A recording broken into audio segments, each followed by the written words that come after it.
लोकांनी तर ते कसं यूज केलं ते त्यांच्यावर आहे. पाठीमागे काही बोलला नाही किंवा बोलले असेल तर मला येऊन त्यांनी कन्फ्रंट केलं की मी असं असं बोललाय. ती कधीही पलटते, कधीही असं बोलते आणि करते काही आणखीन. तिचा तोच गेम राहिलाय. तुम्हाला 1 तास दाखवलं जातं शो, त्याच्या मागे ती मला काय काय वेगळं बोलली आणि वेगळं ॲक्ट केलं हे मलाच माहीत आहे. बिटवीन द कट्स तो माझ्याशी खूप छान बोलायचा, खूप काइंड होता बोलण्यात, आपल्या शब्दांमध्ये, आणि येऊन नॉमिनेट मलाच करायचा. नमस्कार मंडळी, राजश्री मराठी शोबजमध्ये तुम्हा सगळ्यांचं स्वागत आहे.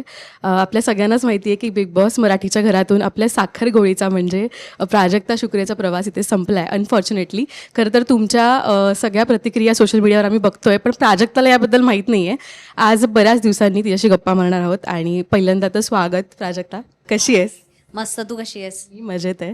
खरं तर तू म्हणालीस की हँग व्हायला झालं तुला घरातून बाहेर आल्यावर, पण साखरगोळी हे नाव तुला पर्सनली आवडलं आहे? हो, म्हणजे छानच आहे. ते गोड नाव आहे. आणखीन लोकांनी तर ते कसं यूज केलं ते त्यांच्यावर आहे.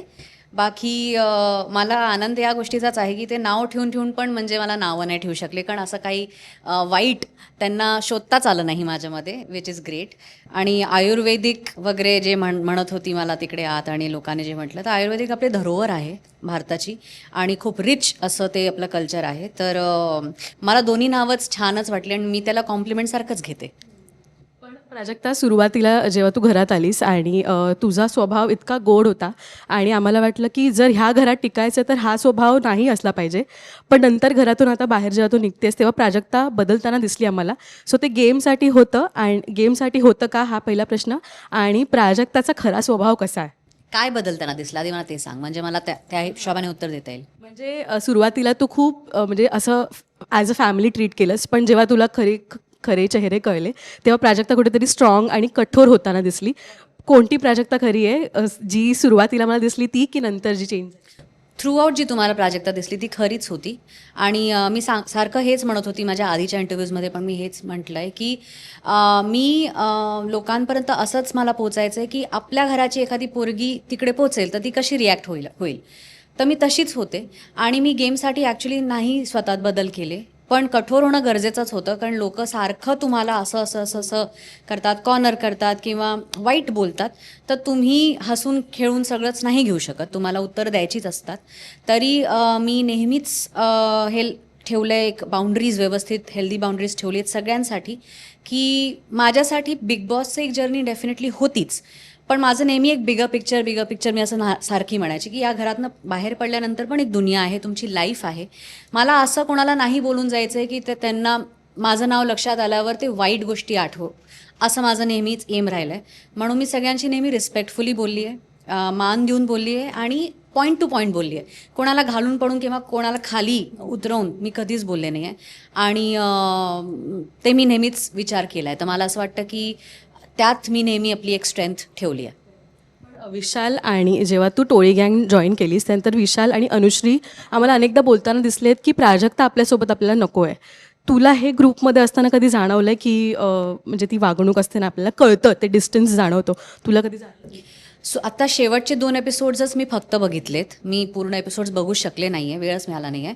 आणि त्यातच नेमकी विशाल आणि अनुषीचं आय थिंक बोलणं झालं होतं. ते मला ऐकून थोडंसं असं वाटतं, अरे अच्छा, कारण मी तेव्हा नव्हती त्या कॉन्व्हर्सेशनमध्ये. विशाल नेहमीच पहिल्या दिवसापासून वेलकमिंग राहिला आहे, किंवा तू माझ्या बहिणीसारखी आहे वगैरे असं बोलला आहे. आणि पाठीमागे काही बोलला नाही किंवा बोलले असेल तर मला येऊन त्यांनी कन्फ्रंट केलं की मी असं असं बोलला आहे. शेवटचे 2 एपिसोड्स माझ्यासाठी थोडेसे सरप्रायझिंग होते. अनुश्री तर जशी आहे तुम्हाला सगळ्यांनाच तुम्ही बघितलं आहे की ती कधीही पलटते, कधीही असं बोलते आणि करते काही आणखीन. तिचा तोच गेम राहिला आहे. तर तिच्याकडनं ते एक्सपेक्टेड आहे, विशालकडनं नव्हतं. पण आय थिंक गेमसाठी ते सगळे गेमर आहेत तिकडे. गेमसाठी त्यांना माहिती की कॅमेरा आपल्याला कॅप्चर करतं आहे, अशा बोलण्यानी ऑडियन्सपर्यंत हे पोचेल, त्यासाठी ते तसं बोलतात कॅल्क्युलेट करून. माझं तसं नाही राहिलं आहे. मी जे मनात खरंच असायचं तेच एक्सप्रेस करायची. आणि विश्वास एकावर ठेवणं हे चुकीचं आहे हे म्हणणंच मला खूप वाईट वाटतं, कारण आपण माणुसकीसाठी किंवा एक्झॅक्टली आपण ह्युमन टू ह्युमन कनेक्ट करतो एक ट्रस्टमुळे. तर मला असं वाटतं ती पण एक स्ट्रेंथच आहे. आणि येस, कळल्यानंतर की हे विश्वासाचा फायदा उचलू शकतात, मी माझ्या डोक्यात ते डेफिनेटली ठेवलं होतं. विशालबद्दल तू जे विचारते किंवा रुचिता आणि विशालनी जे केलं चाबीला घेऊन, ते मी डेफिनेटली ठेवलं होतं. पण मी एक अशी मुलगी आहे ना जी ग्रजेस होल्ड करत नाही, कारण मला असं वाटतं ते आपल्यालाच वजन ॲड होतं डोक्यामध्ये, मनामध्ये. कशाला होल्ड करायचं, आणि हा गेम आहे.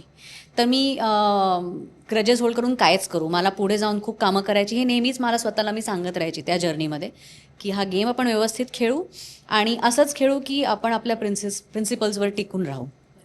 आणि प्राजक्ता, मला सांग की तुला काय वाटतंय तुझ्या घराबाहेर येण्याचं रिझन काय? कारण का बऱ्याच जणांसाठी हे शॉकिंग आहे तुझ्या फॅन्सना, की खूप छान खेळ होती प्राजक्ता आणि तिचं घराबाहेर येणं खूप अनएक्सपेक्टेड आहे. हा एक माझा प्रश्न आहे. अगेन बाल्कनी गँग जेव्हा तुमची तुटली, एक एक जण त्यातून बाहेर येत गेलं, तेव्हा तुझ्याकडे 2 ऑप्शन होते, एक तर काटा गँगमध्ये जाणं किंवा टोळी गँगमध्ये जाणं. टोळी गँगमध्ये जाण्याचा निर्णय तुझा तुला असं का वाटलं की मी ह्या गँग? राईट. तर काटा गँगमध्ये आरबी, तन्वी तर नेहमीच माझ्या अगेन्स्टच राहिली आहे आणि नावच ठेवत राहिली आहे. ती मला साखरगोळी म्हणत होती, पण ती ऑब्व्हियसली तुम्हाला 1च तास दाखवलं जातं शो, त्याच्या मागे ती मला काय काय वेगळं बोलली आणि वेगळं ॲक्ट केलं हे मलाच माहीत आहे, की अगं हा गेम आहे, तू माझ्या प्रेमातच पडशील असं वगैरे असं म्हणायचं, पण मग गेममध्ये येऊन वेगळं म्हणायचं. तर ते again it's for the game, nothing is wrong. Big बॉसमध्ये काहीच चूक आणि काहीच करेक्ट असं नाही आहे. जे सगळे करतायत ते आपल्या गेमसाठी करतायत, ते मला कळलं आहे. तर हां, आता राहिली गोष्ट दीपालीताई, आरबी, प्रभूला तर मी लीडरशिपमध्ये कन्सिडर करतच नाही, तो फक्त फॉलोच करतो आहे जिकडे आहे, तन्वीच्या मागे मागे आहे. तर आरबीचंही खूप कॉन्ट्राडिक्टिंग राहिलं आहे माझ्यासाठी. तो अगेन बिटवीन द कट्स तो माझ्याशी खूप छान बोलायचा, खूप काइंड होता बोलण्यात आपल्या शब्दांमध्ये, आणि येऊन नॉमिनेट मलाच करायचा. मला सांगायचं तू खूप स्ट्रॉंग आहे, तू खूप इंटेलिजंट आहे, आणि नॉमिनेट करताना की तुला गेम कळते. तर मला कळायचंच नाही की हा नेमकी माझ्यासाठी काय मत ठेवतोय. ते कॉन्ट्राडिक्शन त्याचं होतं. दीपालीताई पण पहिल्या दिवसापासून मी तिच्याशी खूप स्ट्रेट फॉरवर्ड आणि क्लिअर राहिली आहे, आणि मी तिच्याशी रॅपो हाच बिल्ड केला आहे की मला काही तुझ्याबद्दल कोणी बोललं तर मी येऊन तुला तुझ्या तोंडाशीच सांगणार, तुझ्या तोंडावर सांगणार. मी तसंच सगळ्यांशीच ठेवलं होतं की काही कन्फ्युजन नको. पण तिचं मग मला कळायला लागलं की ती माझ्यासमोर काही बोलते आणि मागे काही आणखीन बोलते आहे. तर हे 3 रिझन्स होते की मी तिकडे नाही गेले. वर्सेस विशाल, तो बोलायचाही काही चूक किंवा काही माझ्यासाठी बोलायचं, तर तो मला येऊन कन्फ्रंट करायचा आणि सांगायचा की देख यार ऐसा सी बात हुई. त्याच्याने एक मला वाटलं की हां, ॲटलीस्ट हा जे आहे ते तोंडावर आहे. दुसरं म्हणजे मी जर्नी बघेन तर विशालने मला एकदाही नॉमिनेट केलं नाही, त्या गँगनी मला सारखं नॉमिनेट केलं. तर माझ्यासाठी चॉईस खूप क्लिअर होती की ॲटलीस्ट हे लोक जे आहे ते तोंडावर सांगून करतील, नॉमिनेट पण करायचं असेल तर मला सांगून करतील, आणि मला अशी लोक जास्त इझी वाटतात टू डील विथ. आणि का असं वाटतं, रिझन काय होतं तुझं घराबाहेर येण्याचं, असं तुला पर्सनली वाटतं की आपण स्वतःला, बिग बॉसचं घर असं की आपण स्वतःलाही नव्याने ओळखू लागतो आणि एक आत्मपरीक्षण सुरू असतं. तुला काय वाटतं, काय reason? ऑनेस्टली मी नव्हतं एक्सपेक्ट केलं की मी आऊट होईन, आणि मला आत्ताही असं वाटतं की मला खूप लोकांनी वोट केलं असेल. काय रिझन असेल ते तर चॅनलच सांगेल की काय रिझनमुळे मी आऊट झाले आहे, पण मी डेफिनेटली एक्सपेक्ट नव्हतं केलं. आणि सुरुवातीला असं म्हणाल की तन्वीचा बिहेवियर चेंज होताना तू बघितलास. तन्वीला सुरुवातीला तू कॅप्टन्सीसाठी सपोर्टही केलास, पण नंतर रुचितासाठी तुझा पूर्ण टर्न होता. मे बी ते तिचा स्वभावच कारणीभूत आहे की काय इंटरनल अजून तुमचं? रुचितासाठी कसं? रुचितासाठी किंवा तिला नॉमिनेशनपासून अडवणं किंवा त्या टीमसाठी तू खेळलीस जे काय? हां, तेच हे जी मी आधीच्या प्रश्नावर उत्तर दिलं ना, की मग जेव्हा मी त्यांच्याबरोबर बसायला लागले, मला कळायला लागलं की हां, रुचिताचं एक स्वभाव आहे की ती खूप बोलते किंवा थांबतच नाही बोलताना, आणि तिचा एक तरीका आहे बोलण्याचा. पण अगेन ती तोंडावर काही आणि पाठीमागे काही नाही आहे. मला अशी लोकं आवडतात इन जनरल, आणि तिच्याशी बसून बोलताना कळलं की तिचे दुसरीही रूपं आहेत. ती एक गोड लहान मुलीसारखं माझ्याशी लाड पण करून घ्यायची. ताई हे घालू का, म्हणजे डे 1पासनं ती तयार होताना मला नेहमीच आपलं पॉईंट ऑफ व्ह्यूच आहे की ताई मी हे माळा घालू की हे कानातले घालू का वगैरे. मध्ये मलाही ती जसं ते उद्ध्वस्त करायची टास्क वगैरे, मला खूप राग यायचा तिच्यावर. जेव्हा माझ्या अगेन्स्ट खेळली तर मला खूप राग आला. मी अशी पण ओरडले की ही अशी ओरडते, हिला काढा इकडनं, मी नाही खेळणार वगैरे वगैरे. पण स्लोली ते डायनॅमिक्स चेंज होत गेले जसं मी तिला ओळखत गेले. आणखीन मला एक गोष्ट जेव्हा कळली, जेव्हा आमचं ते फोन कॉल्सचा टास्क होता, तेव्हा ती सगळ्या घरांसमोर व्यक्त झाली होती.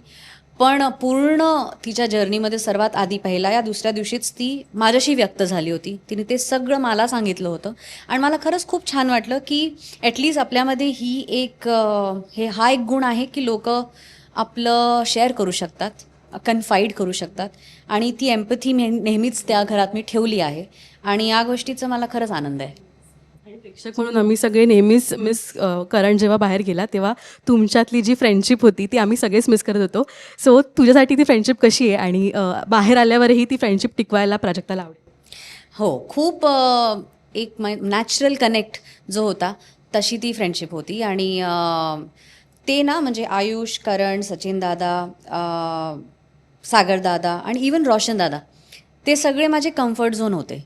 आणि त्यांच्याशी मी जशी आहे तशी बनून बोलू शकते, त्यांच्यावर मी विश्वास ठेवू शकते, अशी ती लोकं होती. आणि खूप ना लहान मुलांसारखं आमची खेळ होती. आणि बिग बॉस रागवायचे सुद्धा. मी, आयुष आणि करण आम्ही इतकं टाईमपास बडबड करायचो फिल्म्सबद्दल, किंवा हा डायलॉग आहे, हा कोणत्या फिल्मचा आहे, किंवा त्या हिरोचं नाव काय, असे फालतूचे प्रश्न. मग बिग बॉसमध्ये तुम्ही इकडे हे करायला आलात का खेळायला आलात? मग आम्हाला पहिल्या आठवड्याची गोष्ट आहे ती. मग आम्हाला वाटलं नको, असं नको करायला. पण हां, म्हणजे ते शाळेतले बॅक बेंचर्स असतात ना, तसे आम्ही बोलायचो. आणि सागरदादा आणि सचिनदादा दोघे वैतागायचे आमच्या तिघांवर. तर मजा यायची. म्हणजे एक त्या माहोलमध्ये एक लाईट मोमेंट्स कोणी मला दिले तर या लोकांनी दिलेत. फ्रेंडशिपचा आपण विषय काढला. तुझी आणि अभिजितची फ्रेंडशिप ही खूप कमाल आहे, कारण का त्यांनी आता तुझ्या प्रोमोवरती कमेंट केली आहे, सो प्राऊड ऑफ यू म्हणून, वेल प्लेड. तर त्या फ्रेंडशिपबद्दल काय सांगशील? त्याच्या आधीचा सीझनही तू बघितला होतास का? कारण का तो फायनलमध्ये गेला होता आणि आम्हीही आता प्राजक्ताला फायनल्समध्ये बघतो. तुझी आणि अभिजितची फ्रेंडशिप खूप गोड अशी फ्रेंडशिप आहे. आणि त्याला अगदी म्हणजे पियानो राऊंडपासून मी दादा म्हणते आहे. आणि शिल्पालाही मी तेव्हापासून ओळखते, आणि तेव्हापासूनच नॅचरली तिला वहिनी असं बोललं गेलं आहे. तर त्या दोघांशी माझं खूप छान बॉन्ड आहे. आणि जाण्याच्या आधी माझं त्यांच्याशी बोलणंही झालं होतं. आणि वहिनीचाही मला मेसेज आला की तू जशी होती तू तशीच त्यात राहिली, and I am very proud of you, खूप छान खेळलीस. आणि अभिजित माझा नेहमीच एक सपोर्ट राहिलाच आहे. काही झालं तर आम्ही नेहमीच बोलतो. त्याची जर्नी मला बिग बॉसमध्ये खूप आवडली होती. आणि मी तेव्हा बोललीही होती की माझ्यासाठी पण तोच विनर होता. कारण ना त्या घरात तुमचे तत्त्व सांभाळून, तुम्ही जसे आहात तसं सांभाळून राहणं खूप कठीण आहे. आणि ते अभिजितला मी कारण ओळखते, तर मी बघितलं की हा तसाच आहे. आणि त्यांनी एक दोन गोष्टी अशा मनापासून जे बोलल्या होत्या लोकांसाठी, म्हटलं यार खरा माणूस आहे. आणि मला खरी माणसं खरंच मनाला मला आवडतात. तर माझ्यासाठी तो विनर होताच, आणि तो टॉप 2 गेलाच. तर आता त्याच्याशी भेटून बोलणं बाकी आहे. त्याला कसं वाटलं, बघितलं का नाही बघितलं वगैरे, ते सगळं बोलणं बाकी आहे. तू म्हणालीस की 1 तास आम्ही फक्त एपिसोड बघतो, 1.5 तास. पण तू घरात होतीस, तर मला सांग प्राजक्ता, तुझ्या मते कोण आहे टॉप 5 आणि कोण ट्रॉफी जिंकू शकतं? इतकं स्ट्रॉंग प्लेअर तुला कोण वाटतं? हे जिंकू शकतं आणि जिंकायला पाहिजे, हे दोन वेगळ्या गोष्टी आहेत. करेक्ट. मला जे पाहिजेत टॉप 5 ते मी तुला वेगळे सांगते. की मला डेफिनेटली आता आमच्यापैकी फक्त सागरदादा तिकडे आहे, तर मला खूप आवडेल की तो पुढेपर्यंत जावं. राखी मला खूप आवडते, तिने डेफिनेटली ती असणारच असं माझी गॅरंटी आहे असं वाटतं. मला असं वाटतं ज्याप्रमाणे विशाल खेळला आहे गेम, एक गेमरप्रमाणे तोही असू शकतो. तन्वी, कारण तिला असं मला वाटतं की सपोर्ट तर आहेच एक, ज्या तऱ्हेने तिला दाखवलं जातं आहे, तर ती असणार. आणि मला असं वाटतं आरबी असणार.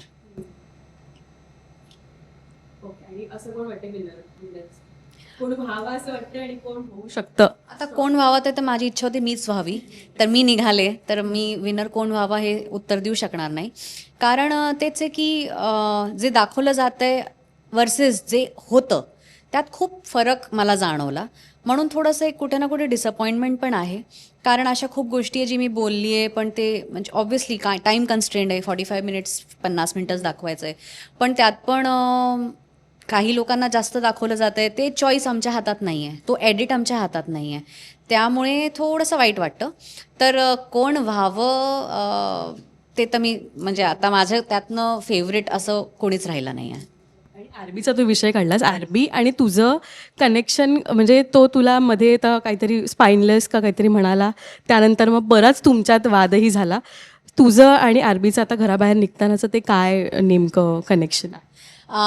तेच सांगते की आधीच्या दिवसांमध्ये आरबी खूप व्यवस्थित आणि अदरवाईज ऑल्सो टास्कच्या मागे येऊन तो मला नॉमिनेट करायचा आणि माझ्याजवळ येऊन बसून मला इमोशनल म्हणायचा की माहिती आहे का, हे गेमसाठी आहे यार, मी असा नाही आहे, किंवा मला नव्हतं करायचं, पण मग तू पुन्हा एक ग्रुप डायनॅमिक्ससाठी मला नॉमिनेट करतो. ते मला कधीच कळलं नाही. त्याचं दोन बाजू त्याच्या मला कधीच कळल्या नाहीत.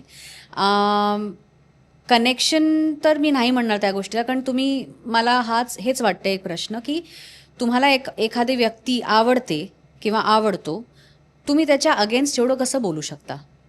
तर तुम्ही आयदर फक्त गेमच खेळताय, हे ते ट्रू आहे पर्सनॅलिटी, का तुम्ही त्याच्यामध्ये जे येऊन बोलताय ते ट्रू आहे? मला नाही कळलं.